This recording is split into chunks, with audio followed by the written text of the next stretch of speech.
Salut à tous, ici CC de la chaîne RetroCubing, et aujourd'hui je vais vous faire une petite présentation de mes Shenshu 7x7 pour voir un petit peu comment ce cube évolue avec le temps.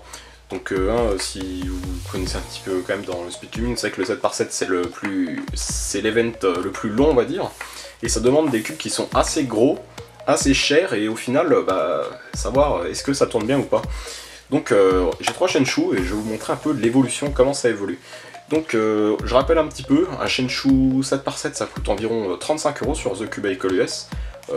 Par exemple un Moyu Aofu c'est beaucoup plus cher, on peut monter facilement à 50 €, donc ce qui est quand même beaucoup plus. Donc on va déjà commencer avec un Shenshu tout neuf. Donc un Shenshu tout neuf, donc avec des stickers peu abîmés, voilà, normal. Et ce qu'il y a c'est que ces cubes sont assez durs à l'achat, donc ça se voit pas forcément, et ils ont très facilement tendance à faire ce genre de bloc, donc c'est pas forcément cool, mais ils peuvent être carrément corrects pour débuter, et surtout pour débuter, quoi, quand on n'a pas trop de tricks, quand on y va en mode un peu débutant. Et puis voilà, donc ça c'est pour les Shenshu 9, cubes qui sont assez moyens mais très largement corrects pour commencer. Après, on va pas trop voir les différences par rapport à celui-là. Après, on a un deuxième Shenshu donc, qui est beaucoup plus rodé. Et en fait, quand il se rôde, déjà il gagne en rapidité, en corner cutting, etc. Et donc c'est beaucoup mieux. Bon, je m'attarde pas trop dessus, c'est tout simplement le même que celui-là, sauf qu'il est un peu plus rodé, donc il est forcément un petit peu mieux. Et en troisième, donc là, on a un Shenshu que j'ai complètement refait.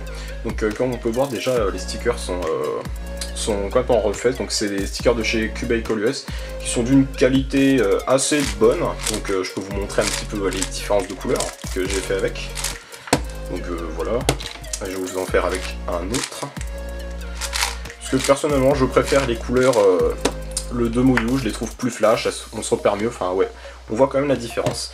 Et là en fait celui-là il a la particularité d'être hyper bien rodé, il y a plusieurs, je dirais des milliers de résolutions avec. C'est pas comme sur un 3x3, des milliers de résolutions, sur un 7x7 c'est vraiment énorme. Et il est super rapide, le corner cutting pardon, est assez affolant. Comme on peut voir là, vous voyez que même au-delà de 2, ça passe quand même. Et la résolution 3x3, je dirais pas qu'elle est au niveau d'un Yuxin 5x5, mais elle est vraiment très très bonne. Et puis voilà, donc on dit souvent, les Shenshu, non, faut pas les acheter, vaut mieux prendre les Moyu. Mais honnêtement, avec beaucoup de temps, beaucoup de rodage, les Shenshu, ils sont vraiment pas mal, quoi. Bon après, je teste les layers externes, mais au niveau des internes, c'est la même chose. Ils sont très rapides, on peut vraiment enchaîner très rapidement. Et puis voilà, le repérage est bien sur ces stickers là aussi, et puis voilà. Donc voilà, c'était une assez courte présentation au final, mais ce qu'on peut retenir des Shenshu, c'est qu'on les sous-estime un petit peu, et après le rodage, ça devient vraiment des vraies merveilles, quoi. Je dirais pas qu'ils sont au niveau d'un Moyu Aofu, mais quand même.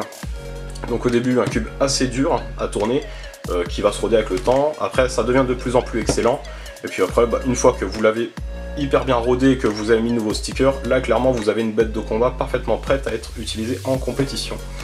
Voilà, donc c'était une vidéo assez courte sur la présentation des Shenshu 7x7, comment ça a évolué.